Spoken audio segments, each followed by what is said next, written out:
দেখো বন্ধুরা, আমি আজকে লাড্ডু বানাবো। এই যে মতিচুরের লাড্ডু, আর এই যে রসটা, এগুলো আমি বেসন একটু সামান্য হলুদ দিয়েছি তার মধ্যে, যাতে আমি আর্টিফিশিয়াল কালার না ব্যবহার করতে হয় সেই জন্য। আর প্রত্যেকটাকে ভেজেছি বোঁদের মতো, যেভাবে ভাজে ঝুড়ি দিয়ে। আর এবারে রসটা বানাচ্ছি। কোনো এর মধ্যে কালার দিইনি, সামান্য একটু হলুদ দিয়েছি বেসনের মধ্যে। আর এই যে রসটা,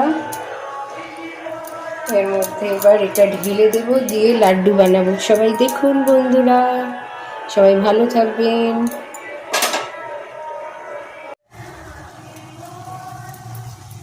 দেখুন বন্ধুরা, এই যে আমি লাড্ডুটাকে পাক করে নিচ্ছি।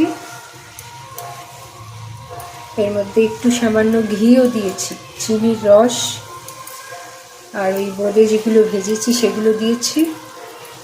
আর এবার এর মধ্যে একটু সামান্য ঘি দিয়েছি, এলাচের গুঁড়ো দিয়েছি।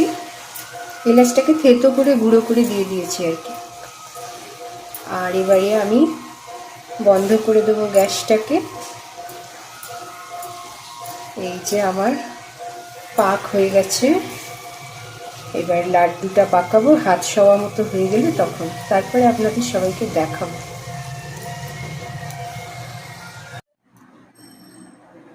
দেখুন বন্ধুরা, লাড্ডু রেডি হয়ে গেছে। একদম সুন্দর দেখতে হয়েছে, আর খুব ভালো ফ্লেভারও হয়েছে। এর মধ্যে আমি একটু পেস্তা কুচি দিয়ে দিয়েছিলাম। এই যে লাড্ডুগুলো দেখুন, একদম দারুণ হয়েছে। তো সবাই ভালো থাকবেন। Bye bye.